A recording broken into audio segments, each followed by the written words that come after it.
वो क्या है, जाट हो गया, जाट होने का तो नहीं लगाया था? नहीं, जाट मंत्री था इसलिए कर रहे हैं। कहने का मतलब ये है कि डोटासरा जी जाट जाति से आते हैं इसलिए इनको हटाने के लिए।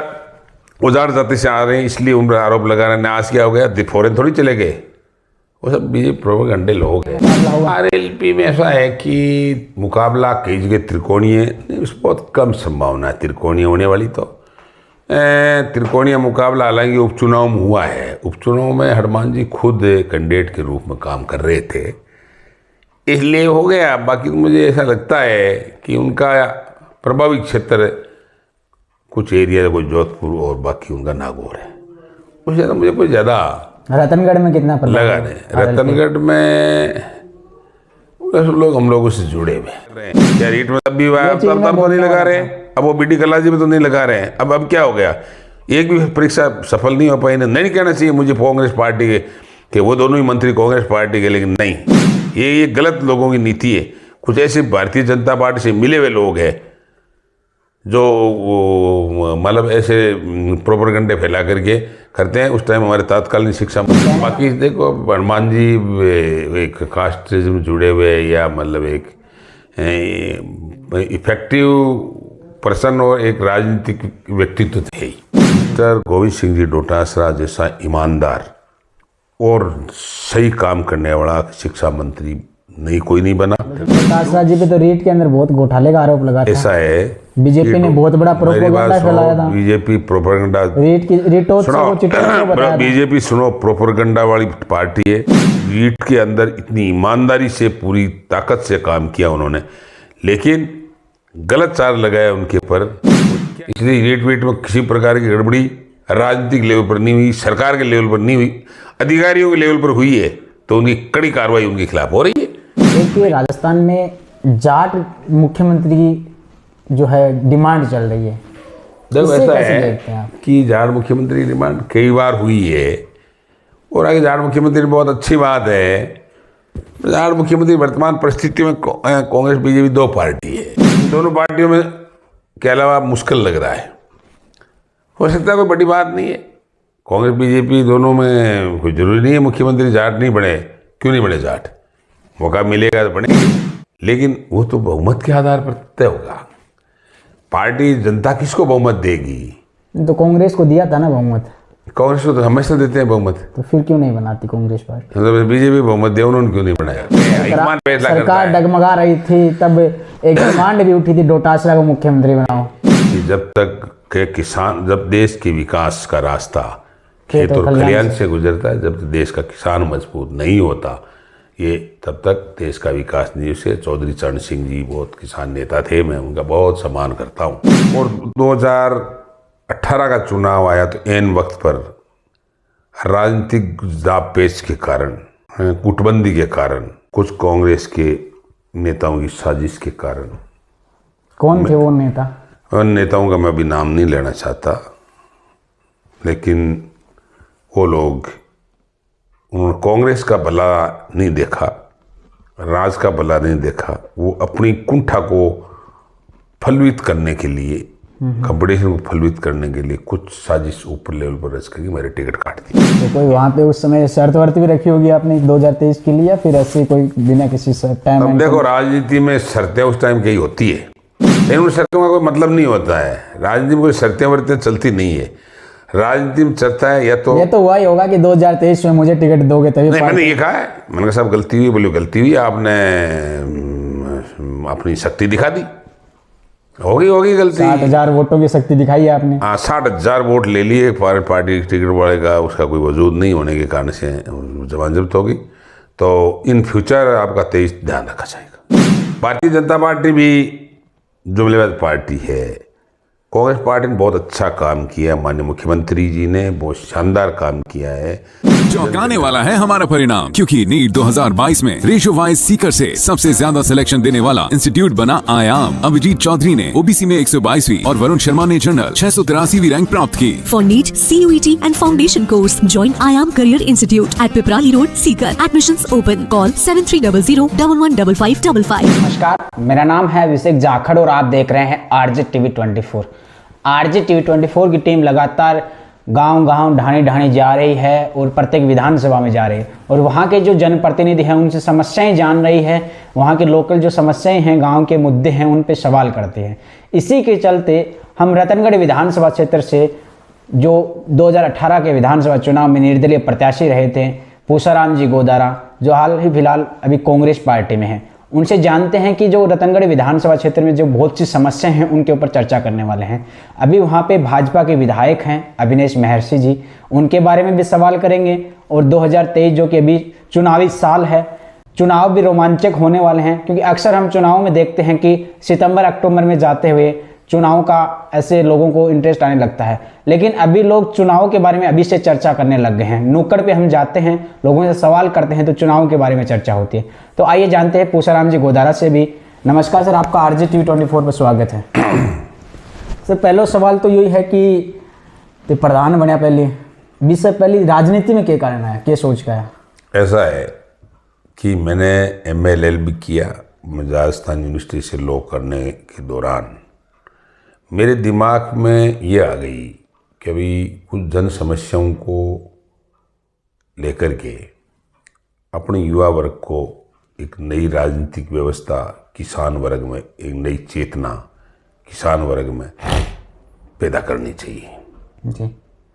और उनकी बहुत बड़ी समस्या है, किसान धरती का पुत्र है और सबसे लायबल आज उस युग में, आज के युग में वही है जो सबको अन्न और दूध और धन देता है। तो इसके लिए अपने कुछ काम करना चाहिए और किसी पार्टी से जुड़ के। तो मैंने सबसे पहले कांग्रेस पार्टी से मैं जुड़ा, वकालत शुरू की और 1984 में मध्यात ब्लॉक कांग्रेस कमेटी सुजानगढ़ का अध्यक्ष बना था, यूथ का। फिर वो वकालत करता था, लोगों की समस्याएं सामने आई, कोर्ट में प्रैक्टिस की। मैं कोर्ट में आने मैंने 18 साल तक रेगुलर प्रैक्टिस भी की और 1988 में मैं बागसरा गांव से सरपंच बन गया था। ठीक है। और सरपंच के दौरान लोगों की सेवाएं की, विकास के कार्य कराए मेरे क्षेत्र में और कांग्रेस पार्टी की नीति रीति का भी मैंने प्रचार प्रसार भी किया और वकालत भी करता था, उस संगठन से भी जुड़ा हुआ था। फिर मैं लगातार सरपंच रहा। 1995 में पंचायत समिति सुजानगढ़ का प्रधान बन गया,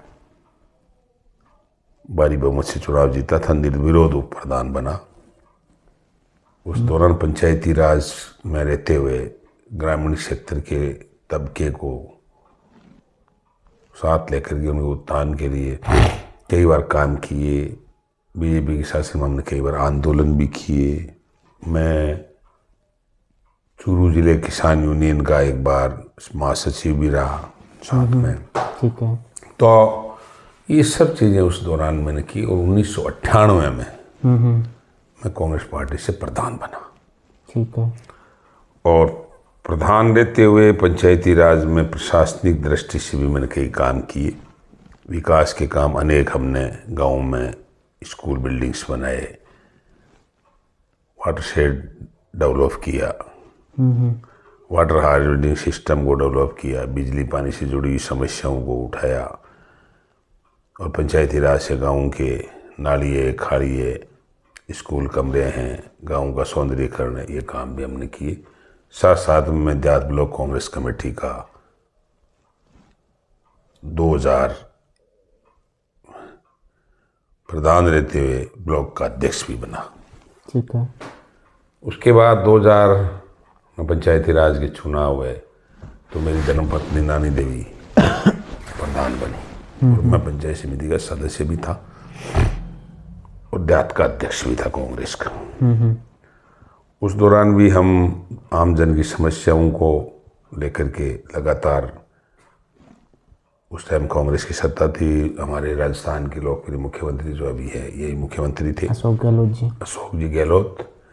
और उस दौरान खूब हमने यहाँ काम कराए। मैंने प्रधान रहते हुए 130 राजीव गांधी पाठशालाएं खोली। उस टाइम में माननीय मास्टर भवनलाल मेघवाल जो दिवंगत हो गए वो मंत्री भी थे और हम दोनों साथ काम करते थे और खूब 130 में राजीव गांधी स्कूलें खोली, 56 ढाणियों में शिक्षाक्रम विद्यालय खोले और करीब 200 से अधिक हमने पैरा टीचर और राजीव गांधी सहयोगी लगाए। अच्छा अच्छा। गांव गांव डाणी डाणी में स्कूल बिल्डिंग बनाई, 4 दीवारी बनाई, उन्होंने पानी की व्यवस्था की। यूं कहें कि आपकी राजनीतिक सीढ़ी की शुरुआत उसी समय हो गई थी जब आप लॉ कर रहे थे। लॉ कर रहा था और उस टाइम में यूथ कांग्रेस का अध्यक्ष बना और उसके तत्काल बाद आपकी 83 में नहीं लॉ की और 88 में सरपंच बन गया। अच्छा, तो सरपंच से आपकी सीढ़ी की पहली शुरुआत हुई। वो निर्वाचित जनप्रतिनिधि के रूप में 30 साल की उम्र में सरपंच बन गया था। आप सबसे युवा सरपंच रहे होंगे उस समय। तो सर एक चीज़ और बताइए कि आप जब सरपंच का चुनाव लड़े, फिर आप प्रधान भी बन गए, अभी आप लोग आज आपने विधायक का चुनाव लड़ लिया है, उसमें आपने वोट भी काफ़ी अच्छे लिए, लेकिन आज भी लोग आपको प्रधान जी के नाम से ही जानते हैं ज़्यादा। मैंने प्रधान रहते हुए 2013 में कांग्रेस पार्टी की टिकट पर चुनाव लड़ा। उस टाइम में मोदी लहर होने के कारण में सब कामयाब नहीं हो पाया और उसके बाद मैंने रतनगढ़ विधानसभा क्षेत्र में लगातार एक विपक्ष की भूमिका बीजेपी की शासन में, क्योंकि बीजेपी का विधायक था, मंत्री था, लगातार हमने राजकुमार जी रेणुआ। हाँ, राजकुमार जी रेणुआ मंत्री थे बीजेपी से और मैंने लगातार जनहित के मुद्दे उठाए। बहुत सी बार मैंने आंदोलन भी किया हमारे साथियों को लेकर के रतनगढ़ विधानसभा में। और 2018 का चुनाव आया तो ऐन वक्त पर राजनीतिक दांवपेच के कारण, कूटबंदी के कारण, कुछ कांग्रेस के नेताओं की साजिश के कारण। कौन थे वो नेता? उन नेताओं का मैं अभी नाम नहीं लेना चाहता, लेकिन वो लोग, उन्होंने कांग्रेस का भला नहीं देखा, राज का भला नहीं देखा। वो अपनी कुंठा को फलवित करने के लिए, कंपटीशन को फलवित करने के लिए कुछ साजिश ऊपर लेवल पर रच करके मेरे टिकट काट दिया एन वक्त पर। और हमारे को जिलाध्यक्ष है भवनलाल पुजारी, वो ब्राह्मण है, ये सुजानगढ़ में सालासर धाम बालाजी के धाम से, उनको टिकट दे दिया। ठीक है। और टिकट कटते ही लोगों में बहुत आक्रोश फैला और पूरा मेरे निवास का रतनगढ़ में घेराव कर लिया कि चुनाव लड़ना पड़ेगा। हाँ, ये हम कांग्रेस पार्टी आपको मानते हैं। चुनाव लड़ा हमने निर्दलीय, बहुत जबरदस्त चुनाव हुआ। उसमें कांग्रेस पार्टी के उम्मीदवार को मात्र 22,000 वोट मिले और मैं 60,000 से अधिक वोट लेकर भारतीय जनता पार्टी को कड़ा टक्कर दिया। रविनेश महर्षि जो पहले कांग्रेस में थे, फिर बीएसपी में गए, एन वक्त पर बीजेपी से टिकट लिया, वो 8,500 वोटों से पिछड़ गया और कांग्रेस 3 नंबर पर रही और मात्र 22,000 वोट लेकर जमानत जब्त हो गई। पूर्व मंत्री राजकुमार रेणुआ को टिकट नहीं मिलने के कारण वो भी निर्दलीय लड़े, वो 18,000 वोट लेकर उन्होंने अपनी जमानत जब्त करा ली। उसके बाद माननीय मुख्यमंत्री जी ने, अध्यक्ष जी ने मुझे बुलाया, डोटासरा जी। हाँ, 2 महीने बाद। उस समय तो पायलट थे ना? हाँ, पायलट साहब थे। 2 महीने बाद मुख्यमंत्री जी ने बुलाया, वो पायलट साहब ने नहीं बुलाया, मुख्यमंत्री जी ने बुलाया कि आप कांग्रेस में हो गया। वो ठीक है, क्योंकि हमारे तरफ में आप ही काम कर रहे थे, लंबे समय तक प्रधान रहे पार्टी, आपकी शुरुआती कांग्रेस से हुई है राजनीति, तो मैं शामिल हो गया और फिर विधानसभा और लोकसभा के चुनाव में कांग्रेस के उम्मीदवार का प्रचार प्रसार किया। तो कोई वहाँ पे उस समय शर्त वर्त भी रखी होगी आपने 2023 के लिए, या फिर ऐसे कोई बिना किसी टाइम? अब देखो, राजनीति में शर्तें उस टाइम की होती है, लेकिन उन शर्तों का कोई मतलब नहीं होता है। राजनीति में कोई शर्तें वर्तें चलती नहीं है। राजनीति में चलता है या तो ये तो वही होगा कि 2023 में मुझे टिकट दोगे तभी। नहीं, मैंने ये कहा है, मैंने कहा साहब गलती हुई, बोले गलती हुई, आपने अपनी शक्ति दिखा दी, होगी गलती। 60,000 वोटों की शक्ति दिखाई आपने। हाँ, 60,000 वोट ले लिए पार्टी टिकट वाले का, उसका कोई वजूद नहीं होने के कारण से जमानत जब्त होगी। तो इन फ्यूचर आपका 23 ध्यान रखा जाएगा और यही बात होती है। बाकी देखो, हमारी इंटरनल बातें हैं पार्टी की, वो एक अलग चीज़ है। तो अभी सम्मान के साथ मेरे को लिया गया और वहाँ राहुल गांधी जी की बड़ी मीटिंग थी और 13 MLA थे निर्दलीय, उनके साथ 14वां में और 15वां डूंगर गेदर, सिर्फ इतने ही लोगों को कांग्रेस ज्वाइन कराई थी राहुल गांधी जी की सामने। राहुल गांधी जी ने माला पिरा करके हमारे को कांग्रेस में शामिल किया।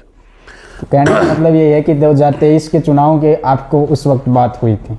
हाँ। तो क्या लगता है कि अगर 2023 में कांग्रेस आप पे फिर से दाव ना खेले तो? देखो ऐसा है कि कांग्रेस पार्टी दाव किस पर खेले ये तो मैं नहीं कह सकता, लेकिन आज मैं जिस दिन से मैं चुनाव आ रहा हूँ उस दिन से लेकर के लगातार कांग्रेस पार्टी का मैं काम कर रहा हूँ, संगठन का काम कर रहा हूँ, आम जनता का काम कर रहा हूँ, विकास के काम भी मैं विधानसभा रतनगढ़ में करवा रहा हूँ। खूब हमने सड़कें भी कराई, हमने कॉलेज भी खुलवाया राजलदेसर में, और हमने छापर में CAC खुलाई, मैंने इसमें दाऊसर में CAC खुलाई, मैंने सिमश्याम PAC खुलाई, जिला अस्पताल माननीय मुख्यमंत्री जी ने, माननीय हमारे सत्ता में ना होने के बावजूद हमारे डोटासरा जी ने और माननीय हमारे मुख्यमंत्री जी ने हमारी आवाज़ को सुन करके जिला अस्पताल भी घोषित किया। हालांकि हम कांग्रेस में शामिल हो गए इसलिए कांग्रेस की सत्ता है, बिल्कुल, लेकिन वो बातें नहीं थी जो कांग्रेस कैंडिडेट होता। तो आप जो ये जो बात कर रहे हो ये हमने खुलाया, तो इनका क्रेडिट तो अविनेश महर्षि जी ने भी लिया होगा। नहीं, अविनेश महर्षि जी लेने का प्रयास किया, लेकिन अविनेश महर्षि जी का इसमें कोई रोल नहीं था। अच्छा, अविनेश महर्षि जी MLA है, वो अलग चीज़ है, लेकिन शासन कांग्रेस का है और हम कांग्रेस की लोग हैं। भले ही हमने धीरे धीरे चुनाव लड़े, लेकिन हमने जनता के बीच ये कहा कि मैं कांग्रेस में ही जाऊंगा और कांग्रेस के साथ ही रहूंगा। मैंने चुनाव के दौरान घोषणा की थी। हाँ, ये मैंने भाषण में सुना था आपका। ये क्या मैंने कहा कि भले ही मेरे कांग्रेस पार्टी ने टिकट नहीं दिया, लेकिन इस बात की गलती कांग्रेस ने की है, इसलिए मैं ये सबक सिखाने की कोशिश करता हूँ कि ऐसे लोग जो कांग्रेस पार्टी के साथ रहेगी कि दगा करते हैं हमारे साथ काम करने वालों के साथ, इसलिए मैं धीरे धीरे चुनाव लड़ रहा हूँ, लेकिन मैं कांग्रेस के साथ रहूंगा, कांग्रेस में शामिल होऊंगा। एक चीज़ और मुझे याद आ गई सर, आप 2018 का चुनाव लड़ रहे थे, उस समय एक जातिवाद का टैग भी लगा था आप पे, जाट होने का। हाँ, लगा था। कैसा? हर जगह ये प्रोपोगेंडा फैलाया गया था ये जाट है। मैंने भी सुना था, क्योंकि मैं उसी विधानसभा के पड़ोसी विधानसभा क्षेत्र से आता हूँ। बिल्कुल, ये प्रोपेगेंडा जाट है, ये एक ब्राह्मण कौम में जाटों का एक है, जाट एक तरफा हो गया, ये हो गया। लगा था मेरे पर पूरा चार्ज, लेकिन मैंने कहा जाट तो हम जाति से जाट हूँ, ये मुझे गर्व है, लेकिन ये मेरा विरोध कर रहे हैं कि जाट ये गलत बात है, क्योंकि मैं कांग्रेस का आदमी और कांग्रेस में ही रहूँगा, और कांग्रेस में मैं आज शामिल हुआ। इसलिए जनता ने मेरी आवाज़ को सुना, लेकिन गुटबंदी के चलते हुए मैं मार खा गया, नहीं तो मैं चुनाव मेरा जीतना लगभग निर्दलीय भी तय था। सर, उसके बाद में राजकुमार रणवा जी ने भी कांग्रेस ज्वाइन की थी एक बार। बिल्कुल, राजकुमार जी ने एक टोकन के रूप में कांग्रेस से लोकसभा के चुनाव के दौरान में चूरू में की थी। हाँ। मुख्यमंत्री जी आए थे, और फिर वो 4-5 दिन लोकसभा के चुनाव में कांग्रेस के झंडे के नीचे घूमे भी थे। हाँ, बिल्कुल। और उसके बाद कांग्रेस में बने रहे, बैठे रहे, कभी कांग्रेस के प्लेटफार्म पर नहीं आए, कभी कांग्रेस की मीटिंग में नहीं आए, कभी कोई सेंटर की गवर्नमेंट के खिलाफ कांग्रेस का आंदोलन में नहीं आए, और वो चुप्पी साधे घूमते थे। उन्होंने कभी भी कांग्रेस का पोस्ट लगाना भाजपा ज्वाइन करनी, और फिर वो सरदार शहर उपचुनाव में भाजपा में चले गए। तो अब 2023 का विधानसभा चुनाव बचा है, मात्र कुछ महीनों का चुनाव है अभी, फिर चुनाव हो जाए आने वाले हैं। तो क्या लगता है रतनगढ़ में मुकाबला कैसा होगा? देखो, ऐसा है कि अविनेश महर्षि जी ने जो चुनावी वादे किए थे वो पूरे नहीं किए। उन्होंने जनता की कसौटी पर खरे नहीं उतरे, जुमलेबाजी ज़्यादा करते हैं वो लोग। भारतीय जनता पार्टी भी जुमलेबाज पार्टी है। कांग्रेस पार्टी ने बहुत अच्छा काम किया, माननीय मुख्यमंत्री जी ने बहुत शानदार काम किया है। जन कल्याणकारी योजनाएं शुरू की है, मुख्यमंत्री चिरंजीवी योजना शुरू की है, किसान संबल योजना। मुख्यमंत्री चिरंजीवी योजना की तो बहुत ही तारीफें हो रही है। ये मैं भी बोल रहा हूँ, ये इसलिए बोल रहा हूँ क्योंकि मैंने गरीब तबके के जो लोग हैं उनकी जो लाभ है वो उठाते हुए देखा है मैंने। देखो, इसमें ऐसा है कि, और इसकी तारीफें राजस्थान ही नहीं, राजस्थान के बाहर भी बहुत हुई है। नहीं, इसमें क्या है, मुख्यमंत्री ने इसलिए किया है कि इससे गरीब व्यक्ति जिसने लोगों की ज़मीनें बिक जाती थी, बीमार कोई परिवार में हो जाता तो हज़ारों लाखों रुपए लग जाते और ज़मीन बेच करके अपने परिवार के रुग्ण व्यक्ति को बचाने का प्रयास करते थे। लेकिन आज चिरंजीव योजना में 10 लाख रुपए तक का गंभीर बीमारियों का ऑपरेशन फ्री, सारी मेडिसिन फ्री, पूरे इंडिया में इसकी तारीफ हो रही है। और ये भी एक बहुत बड़ी बात है कि जो 2004 के बाद जो पेंशन बंद की गई थी, ओल्ड पेंशन योजना वापस शुरू कर दी, उसकी तारीफ हो रही है। और बहुत से ऐसे किसान वर्ग के लिए किसान संबल योजना शुरू की, अन्य योजना की। और शिक्षा में नया आयाम, हमारे डोटासरा जी जो हमारे PCC चीफ उस टाइम शिक्षा मंत्री थे, बाकी में उन्होंने मुख्यमंत्री जी के साथ मिल करके और शिक्षा में बहुत नए आयाम स्थापित किए। महात्मा गांधी इंग्लिश स्कूल ने खोली, नया एक व्यवस्था कायम की। इसलिए और लेकिन डोटासरा जी पे तो रीट के अंदर बहुत घोटाले का आरोप लगा था। ऐसा है, बीजेपी ने बहुत बड़ा प्रोपेगेंडा फैलाया था। बीजेपी प्रोपेगेंडा, बीजेपी सुनो, प्रोपेगेंडा वाली पार्टी है। मिस्टर गोविंद सिंह जी डोटासरा जैसा ईमानदार और सही काम करने वाला शिक्षा मंत्री कोई नहीं बना, क्योंकि उस पर भी ये रीट के अंदर इतनी ईमानदारी से पूरी ताकत से काम किया उन्होंने। लेकिन गलत चार्ज लगाया उनके पर। वो क्या है, वो जाट हो गया, जाट होने का तो नहीं लगाया था। नहीं, जाट मंत्री था इसलिए कर रहे हैं। क्या रीट में तब भी तब तो नहीं लगा रहे हैं, अब वो BD कल्लाजी में तो नहीं लगा रहे हैं। अब क्या हो गया, एक भी परीक्षा सफल नहीं हो पाई। नहीं कहना चाहिए मुझे कांग्रेस पार्टी के वो दोनों ही मंत्री कांग्रेस पार्टी के, लेकिन नहीं, ये गलत लोगों की नीति है। कुछ ऐसे भारतीय जनता पार्टी से मिले हुए लोग हैं जो मतलब ऐसे प्रोपेगेंडे फैला करके करते हैं। उस टाइम हमारे तत्कालीन शिक्षा मंत्री कहने का मतलब ये कि जाट जाति से आते हैं, इसलिए वो जाट जाति से आ रहे हैं, इसलिए उन पर आरोप लगा रहे हैं। आज क्या हो गया, फौरन थोड़ी चले गए, वो सब बीजेपी प्रोपेगेंडे लोग हैं। इसलिए रीट वीट में किसी प्रकार की गड़बड़ी राजनीतिक लेवल पर नहीं हुई, सरकार के लेवल पर नहीं हुई, अधिकारियों के लेवल पर हुई है तो उनकी कड़ी कार्रवाई उनके खिलाफ हो रही है। नहीं बख्शा जाएगा। हम युवाओं के लिए सब कुछ करने के लिए तैयार है। आत्मवाद हमने परीक्षाएं घोषित की, सारी व्यवस्था की, और भी कर रहे हैं। और जिन अधिकारियों ने कार्रवाई की उनको सस्पेंड किया, जेल भी भेजा है। जो दलाल लोग हैं उनके खिलाफ कड़ी कार्रवाई हो रही है। युवाओं के भविष्य के साथ खिलवाड़ा नहीं होने देंगे। उस टाइम की ये गलत प्रोपेगेंडे थे। गोदारा जी, एक चीज़ और जानना चाहूँगा कि अभी जो पेपर लीक हो रहे हैं उसमें गहलोत साहब जी ने एक भाषण में कहा था कि पहले पेपर लीक होता 2 दिन में पकड़ लिया था, अब 2 घंटे में पकड़ लिया है, और अब एग्जाम से पहले पकड़ लिया है। और उस पर मीम्स भी बने थे, आपने शायद कॉमेडी वगैरह भी देखे होंगे, वीडियो कहीं आपके नज़र आए होंगे। तो ये जो रीट है या फिर अन्य जो 2nd ग्रेड के पेपर लीक हुए हैं, क्या कमियां रहती हैं सरकार के अंदर? आप सरकार का एक हिस्सा हो, कांग्रेस पार्टी का हिस्सा हो। इसमें ऐसा है कि सरकार पूरा इंतजाम करती है और कांग्रेस पार्टी की सरकार पूरा इंतजाम कर रही है। मुख्यमंत्री जी और शिक्षा विभाग के लेवल पर इंतजाम होता है।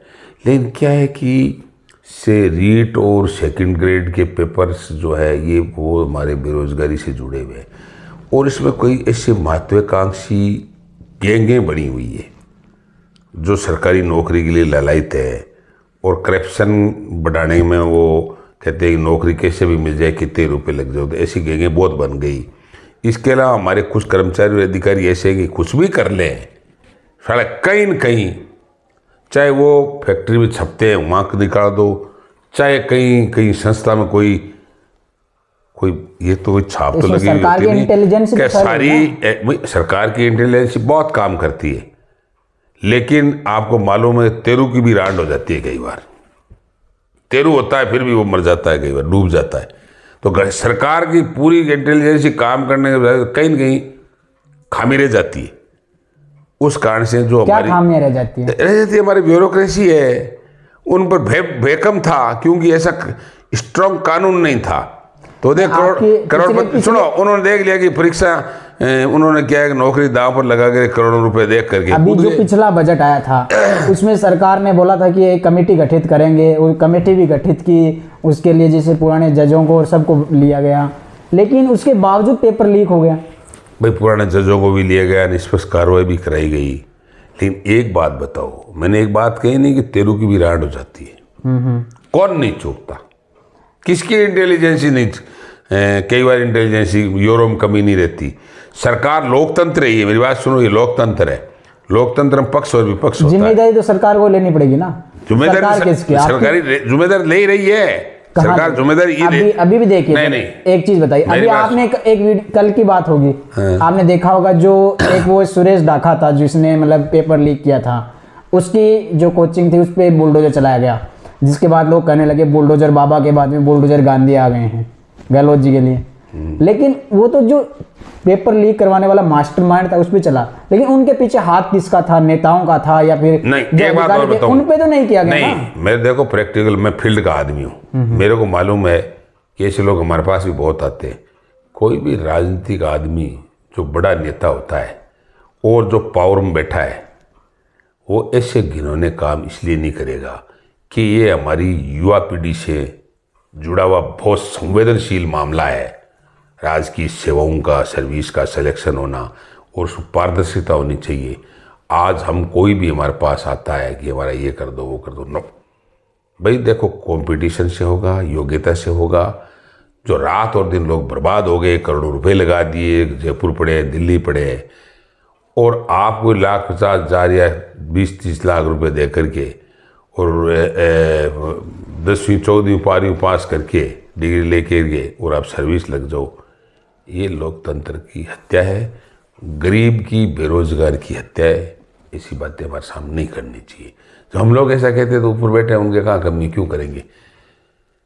कोई सा हो सकता है ऐसा नहीं, बाकी हमारे कांग्रेस के शासन में जो भी लोग हैं ऐसा नहीं हो सकता, ये संभव नहीं है। और ये फिर फालतू ही बातें हैं। सरकार बहुत विजिलेंट होकर के काम कर रही है और युवाओं के साथ बिल्कुल न्याय होगा।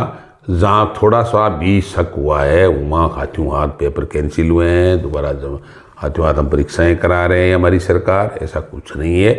और बाकी से देखो लोकतंत्र है, इसमें सब चीज़ें आरोप प्रत्यारोप चलते रहते हैं, सरकारों पर लगते रहते हैं। एक चीज़ और, एक कोई प्रोग्राम चल रहा था आपके यहाँ पे, डोटासरा जी भाषण दे रहे थे, आप मुख्यमंत्री से बातचीत करना थे, बीच में डोटासरा जी ने टोक दिया था, उस पर भी काफ़ी वाद विवाद हुआ था। बिल्कुल वो हुआ। क्या हिस्सा था? वो क्या मतलब ऐसा था कि कई बार क्या होता है कि मुख्यमंत्री से मैं बात कर रहा था, डोटासरा जी भाषण दे रहे थे, तो क्या होता है कई बार हमें भी यही होता है, हम जब भाषण देते, बीजेपी वाले ने तो कहा वरिष्ठ नेता की बेइज्जती कर दी, ऐसा कुछ नहीं कहा? कोई बेइज्जती नहीं इसमें। देखो आप वरिष्ठ नेता थे, मैं वरिष्ठ नेता हूँ और डोटासरा जी मेरा बहुत सम्मान करते हैं और मैं डोटासरा जी सम्मान करता हूँ, डोटासरा जी मेरा बहुत सम्मान करते हैं, मुख्यमंत्री जी भी मेरा बहुत सम्मान करते हैं। और हम बात कर रहे थे तो डोटासरा जी, जब क्या होगा राजनीतिक आदमी भाषण देता है स्टेज पे, थोड़ा बहुत हलचल होती है ना, तो उससे क्या उसको झुंझुल आ जाती है कई बार, क्या यार मेरी तारतम टूट रहा है, तो कहा जा सकता है यार रुकिए, श्रीराम जी रुकिए, ये कह रहे थे, उससे कोई फर्क नहीं पड़ता है, उससे मेरी कोई बेइज्जती वाली बातें नहीं है। लेकिन ये जिंदा माहौल है, वो विपक्ष वाले करते हैं, फिर लोकतंत्र बन गया, इसलिए इंटेंशन डोटासरा जी का पूरा नहीं था और न कोई हमारा मुख्यमंत्री से बात करने के दौरान कोई बाधा पैदा करने का नहीं था। ये सब चीजें जुमलेबाजी विपक्ष वाले करते रहते हैं। भारत जोड़ो यात्रा को कैसे देखते हैं आप? भारत जोड़ो यात्रा, राहुल गांधी जी राजस्थान आए थे, आप एक और है, भारत जोड़ो यात्रा बहुत ऐतिहासिक यात्रा है और मैं समझता हूँ कि पहला राजनेता है राहुल गांधी जो इतना बड़ा 3,500 किलोमीटर से ज़्यादा लंबी भारत जोड़ो यात्रा, जो बेरोजगारी, लोगों में जो नफरत फैला रखी है उसको दूर करना, आम जन से संवाद और जुड़ाव का एक बहुत बड़ा मादा, जिसमें जब पार्टी हाईकमान चलता है तो सब सरकार तो सरकार चलती है, विपक्ष तो विपक्ष के नेता सब चलते और आम जन का प्यार और प्रेम मिलता है। भाजपा वाले तो कह रहे हैं कि भारत नहीं, मेरी बात सुन लो, क्या जोड़ने, ये बात बहन जो गलत बात कर रहे हैं, भारत जोड़ रहे हैं इसलिए भारत की एक दूसरे संवाद करके आत्मा जोड़ रहे हैं, भारत तो जुड़ा हुआ है।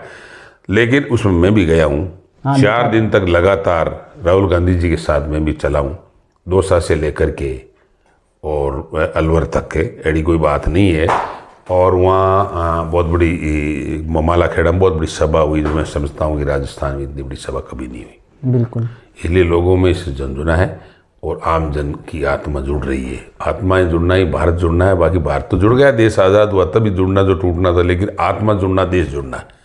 इसलिए इससे बहुत अच्छा मैसेज जा रहा है और आम जन इसको अप्रिशिएट करी। भारतीय जनता पार्टी बकवास करती है, जन आक्रोश यात्रा निकाल रहे हैं, क्या निकाल रहे हो? वही मैं पूछने वाला था कि बीजेपी जन आक्रोश यात्रा निकाल, जन आक्रोश यात्रा के खिलाफ नाचो की आंगनों टेढ़ो है, जन आक्रोश यात्रा इसलिए इसके काट में निकाल रही हो, ये काट नहीं होने वाली। आक्रोश है भारतीय जनता पार्टी के खिलाफ है। आज सेंटर में राज है कांग्रेस का, बीजेपी का, स्टेट में कांग्रेस का है। कांग्रेस कितनी जन कल्याण योजनाएं शुरू कर रखी है। आज हालात ये है कि भारतीय जनता पार्टी के शासन में डीजल पेट्रोल आसमान पहुंच गया, सिलेंडर मिल नहीं रहा, बकरियां बांध रहे हैं सिलेंडर। उज्ज्वला योजना में सिलेंडर दिए उनके 1000 मिल रहा है, जबकि हमारे शासन में 300-350 रुपये मिलता था। पेट्रोल 60-65 में मिलता था, आग लगा दी इन्होंने। बिजली की हालत ख़राब कर दी, एक बिजली देते नहीं है ऊपर से। और इसके अलावा जो भी सेंटर की स्कीमें हैं उनको पीस कर रखा है। नरेगा में राजस्थान सरकार की पोजीशन टाइट कर रखी है, वो तो गलत काम कर रहे हैं। गहलोत जी ने सिलेंडर की बात कर रहे, गहलोत जी ने बहुत स्पष्ट कहा है कि फिर भी हम गरीबों का ध्यान रखते हुए उज्ज्वल योजना से जुड़े हुए लोगों को 500 रुपये में सिलेंडर उपलब्ध कराएंगे, 360 रुपये हम सब्सिडी देंगे स्टेट से। ये एक बहुत बड़ी गरीब तबके को राहत मिलेगी। जी सर, एक चीज़ बताइए, जैसे आप इन सब के बारे में बात कर रहे हैं, लेकिन अपन रतनगढ़ विधानसभा क्षेत्र की बात करें तो उसमें बहुत सी समस्याएं हैं। लोगों को पीने की पानी की समस्या बहुत बड़ी आज भी, क्या लगता है? ऐसा है कि रतनगढ़ विधानसभा क्षेत्र में पीने की इतनी कोई ज्वलंत समस्या नहीं। अपनी योजना का पानी ग्रामीण क्षेत्र और शहरी क्षेत्रों में जा रहा है। इसके अलावा रेगुलर पीएचडी में ट्यूबवेल पाइपलाइन भी पड़ रही है। हालांकि कुछ समस्या है, ये मानता हूँ कि कुछ जगह अपनी योजना का टेल पॉइंट पर पानी नहीं जा रहा है, कुछ अभी टंकियाँ नहीं बनी। ये बात भी सही है कि रेगुलर पीएचडी में कई जगह ट्यूबवेलों की आवश्यकता लेकिन स्वीकृति नहीं मिल पा रही है अपनी योजना के कारण से। सबसे बड़ी प्रॉब्लम ये भी है कि भाई संसाधनों का अभाव होने के कारण से मोटर पंप पाइपों के कारण मोटरें जली हुई पड़ी रहती है, लेकिन फिर भी हम मेंटेनेंस करने के लिए प्रयास पूरा करते हैं। समस्या है, उसके लिए हम ये कर रहे हैं कि भी जो अपनी योजना है का पानी है उसकी स्कीम को अकोमोडेट करा रहे हैं, रिवाइज कराएंगे और उसमें कुछ बजट और स्वीकृत करने के लिए मुख्यमंत्री से बात की है ताकि टेल पॉइंट पर पानी पहुँचे। और जल जीवन मिशन जो योजना गाँव घर घर कनेक्शन की है उसमें बहुत सी ढाणियाँ वंचित रहेगी, वहाँ पानी की बड़ी समस्या, ये बात सही है, उसको हम शामिल करना चाहते हैं, सर्वे दोबारा कराना चाहते हैं। और रेगुलर पीएचडी जहाँ टेल पॉइंट पर पानी नहीं जाता या इस अपनी योजना का जिन्होंने पानी नहीं लिया वहाँ हम ट्यूबवेल वगैरह बनाने के लिए ये एक्शन प्लान बनवाया है तो भेजने का भी हम प्रयास कर रहे हैं। और जनप्रतिनिधियों जैसे हैं हमारे सरपंच है, पंचायत समिति सदस्य है, जिला परिषद सदस्य है, हमारी पार्टी के पदाधिकारी है, उनसे भी मैं उनकी समस्याओं को कलेक्ट करके उनकी स्क्रीनिंग करके और बजट में भेजेंगे जिससे पानी की समस्या वास्तव में जी। बजट की बात कर रहे हो। हाँ, अभी बजट आने वाला है नया, 23 जनवरी से विधानसभा शुरू होने वाली है, तो बजट में क्या उम्मीद करते हैं आप? बजट में हम उम्मीद ये करते हैं कि अब की बार हमारे मुख्यमंत्री जी पहले से ही कह रहे हैं कि बजट युवाओं को समर्पित होगा। बिल्कुल, खेल जगत उनके लिए राय मशवरी भी की गई है, खेल जगत को समर्पित होगा। इसके संबंध में राय शुमारी हमारी जारी है कि भाई युवाओं के रोजगार के लिए बजट देंगे, युवाओं को बेरोजगारों को प्रशिक्षित करके कुटीर उद्योग धंधों से जोड़ने का बजट देंगे, युवा खेल जगत से जोड़ने के लिए खेलों को, जैसे राजीव गांधी ग्रामीण ओलंपिक खेल शुरू किए, अब शहरी राजीव गांधी ओलंपिक खेल 26 जन शुरू कर रहे हैं, लोगों को खेल जगत में भी जोड़ेंगे जिससे स्वास्थ्य और शिक्षा और खेल का मिश्रण हो, जिससे लोग स्वस्थ भी रहे, उनको नौकरी की प्रावधान कर रखा है, दिया किया गया है और वो शिक्षा के साथ साथ इसमें भी आगे बढ़े। निरोगी काया राजस्थान स्कीम्स हेल्थ प्रोजेक्ट को भी डेवलप करने के लिए बजट में व्यवस्था हो रही है, लेकिन ज़्यादातर युवाओं को और खेल जगत को अगली बार बजट दिया जाएगा। ये तो पहले ही कह दिया गया कि ये ज़्यादातर युवाओं को समर्पित युवाओं को दिया जाएगा, लेकिन आखिरी बजट है, इसके बाद में आखिरी बजट है, इसमें किसानों का अलग से जो बजट पेश किया गया उसको और बढ़ाया जाएगा। किसान जब तक हमारे मजबूत नहीं होंगे, गाँव मजबूत नहीं होगा, तब तक चौधरी चरण सिंह कहा करते थे, हाँ किसान, बिल्कुल बिल्कुल, चौधरी चरण सिंह जी कहते थे कि जब तक के किसान, जब देश के विकास का रास्ता खेत और खलिहान से गुजरता है, जब तक देश का किसान मजबूत नहीं होता ये तब तक देश का विकास नहीं। उससे चौधरी चरण सिंह जी बहुत किसान नेता थे, मैं उनका बहुत सम्मान करता हूँ और उस नेता ने इस देश को और ग्रामीण क्षेत्र को एक नए व्यवस्था दी जिसके बाद में इस क्षेत्र गाँव ग्रामीण क्षेत्र का विकास हुआ है। और किसान नाम की परिभाषा उसी व्यक्ति ने परिभाषित की थी। जी, एक चीज़ और सर, अविनेश महर्षि के कार्यकाल को कैसे देखते हैं? अविनेश महर्षि का कार्यकाल मैं तो समझता हूँ कि जनता 0/0 देख रही है, और मैं भी देख रहा हूँ कि अविनेश महर्षि का काम 0/0 है। जन समस्याओं को उन्होंने कभी भी नहीं उठाई, और उठाई तो व्यक्तिगत मुद्दे द्वेष भाव से उठाए, और सेंटर में अविनेश महर्षि जी का भी राज है। उन्होंने कोई भी सेंटर प्रोजेक्ट रतन विधानसभा में नहीं लाए। राज कांग्रेस का यहाँ है, हमारे पास तो है ही क्या। अभी हम तो निधि लड़ने के बाद हम कांग्रेस में हमारे शामिल किया, तो आज हमारे तो कंपटीशन है, फिर भी हम काम कर रहे हैं। लेकिन उन्होंने क्या किया, सेंटर से क्या लाए वो? नहीं सर, सरकार से जो काम मिला हो तो खुद क्रेडिट ले सकते हैं ना सर? सरकारी क्रेडिट वो नहीं ले सकते। क्यों नहीं सकते? सरकार उनको 5 करोड़ रुपए देती है। अच्छा, 5 करोड़ रुपए क्या काम किया उन्होंने? हमने तो अभी कोई देखा ही नहीं कहाँ क्या कर रहे हैं। MLA लेट गए, लेकिन सरकारी क्रेडिट कैसे ले सकते हैं? सारा काम हम कर रहे हैं। हम उस पार्टी के मेंबर हैं, पार्टी के कार्यकर्ता, किसी का मेंबर हूँ मैंने विधानसभा प्रत्याशी रहा हूँ। हम भी तो प्रयास कर रहे हैं। वो कब कर रहे हैं जी? यार वो कर रहे हैं तो सेंटर के 2-4 प्रोजेक्ट लेके दिखाते हैं हमारे को। स्वास्थ्य में लाते, रेलवे में लाते, पोस्ट ऑफिस में लाते, जी अन्य मामले में लाते, तो देखते कि हमने सेंटर से आपको ये ला के दे दिया। जी, आखिरी सवाल सर, आप हमारे चैनल के माध्यम से युवाओं को क्या कहना चाहोगे, और खास करके रतनगढ़ विधानसभा क्षेत्र के लोगों? रतनगढ़ विधानसभा के युवाओं को विशेष तौर से ये कहना चाहता हूँ कि आने वाले वक्त में आप कांग्रेस का हमारा साथ दें, और हम इनके लिए पहले संघर्ष किया, आगे भी इनके लिए संघर्ष करेंगे। युवाओं को रोजगार मिले, युवाओं को सरकारी नौकरी मिले, इसके अलावा प्राइवेट सेक्टर में भी युवाओं को नौकरी देने के लिए संस्थाओं को और प्रतिष्ठानों को बाध्य किया जाना चाहिए, और इसके साथ साथ उन्हें कुटीर उद्योग धंधों से, बड़े प्रोजेक्टों से बेरोजगारी दूर करने के लिए कुटीर उद्योग डेवलप किए जाने चाहिए। ये कोई ज़रूरी नहीं है पढ़ने लिखने के बाद खेती करना बुरी चीज़ है।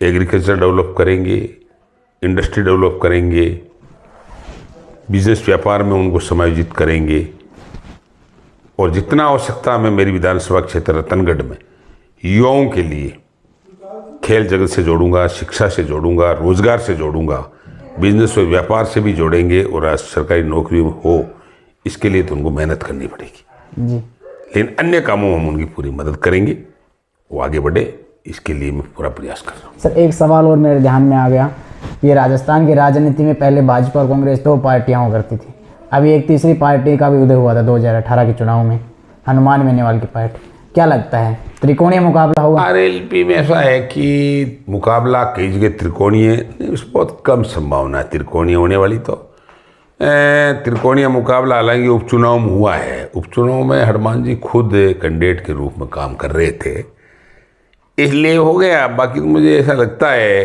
कि उनका प्रभावित क्षेत्र कुछ एरिया, कुछ जोधपुर और बाकी उनका नागौर है। उससे ज़्यादा मुझे कुछ ज़्यादा रतनगढ़ में कितना लगा नहीं। रतनगढ़ में लोग हम लोगों से जुड़े हुए। पिछले टाइम भी रतनगढ़ से RLP में टिकट दिया था। अच्छा, हमारे पूर्व प्रधान थे गिरधारी, वो उसको पूर्णाराम जी गिल की धर्मपत्नी जो प्रधान रही, वो 455 वोट लिए थे उन्होंने। अभी भी कोई ज़्यादा लगा नहीं। और बाकी देखो, हनुमान जी एक कास्ट में जुड़े हुए, या मतलब एक इफेक्टिव पर्सन और एक राजनीतिक व्यक्तित्व तो है ही जी, वो एक अलग चीज़ है।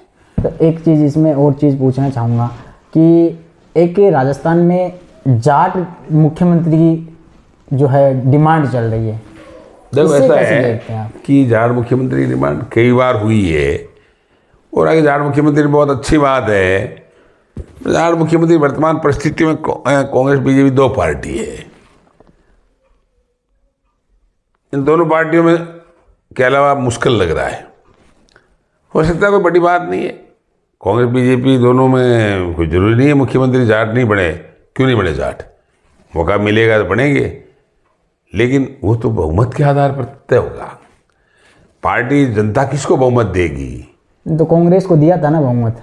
कांग्रेस को तो हमेशा देते हैं बहुमत। तो फिर क्यों नहीं बनाती कांग्रेस पार्टी? मतलब बीजेपी बहुमत दिया, उन्होंने क्यों नहीं बनाया? तो बीजेपी वाले ने, आप कांग्रेस पार्टी से नहीं क्यों नहीं बनाया?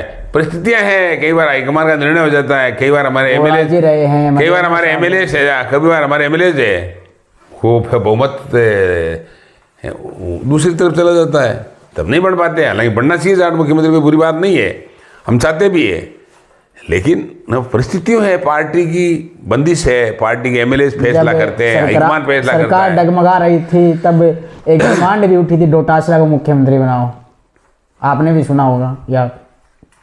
उस टाइम डिमांड उठी थी, लेकिन डिमांड का फैसला करने वाला तो चुने पार्लियामेंट के मेंबर थे, असेंबली मेंबर थे। डिमांड उठने से क्या हुआ? असेंबली मेंबर तय करते हैं उस टाइम में तो जनता की डिमांड था, तो जनता का मैटर नहीं था वो। तो जो विधानसभा के घेरे में जो लोग आए, जो कांग्रेस पार्टी या उससे रिलेटेड लोग थे, फैसला उनको करना था। अब डिमांड उठना नहीं उठना या उठाना जनता का काम है जी, मानना नहीं मानना जो वर्तमान में चुन के जो घेरे में चले गए उनका काम था। इसलिए वो निर्णय करेगा वो हुआ, उन्होंने निर्णय असौज दिया गया, असौज नहीं हुए, पहले साहब रिजेक्ट कर दिया, अन्य कोई आया नहीं, क्या इलाज है उसका? तो चुन के आए हैं, जनता है, चुने हुए 121 एमएलए थे, क्या है? जी शुक्रिया। तो ये थे हमारे साथ राम जगोदा, जिन्होंने रतनगढ़ विधानसभा क्षेत्र से 2018 में निर्दलीय के तौर पर चुनाव लड़ा था और लगभग 60,000 वोटों से इन्होंने मत हासिल किए थे। अभी देखना होगा 2023 का चुनाव रोमांचक होने वाला है। आप जुड़े रहिए आरजे टीवी 24 पे। आरजे टीवी 24 पे लगातार चुनाव की कवरेज 2023 की लगातार हम देते रहेंगे, पल पल की जो अपडेट है वो भी देते रहेंगे। और यहाँ के जो जनप्रतिनिधि हैं, आपके भी कोई जनप्रतिनिधि हो और उनसे सवाल करना हो तो आप हमें कमेंट सेक्शन में जरूर बताइएगा। बहरहाल मुझे दीजिए इजाज़त, मैं आपके साथ अभिषेक जाकर, नमस्कार।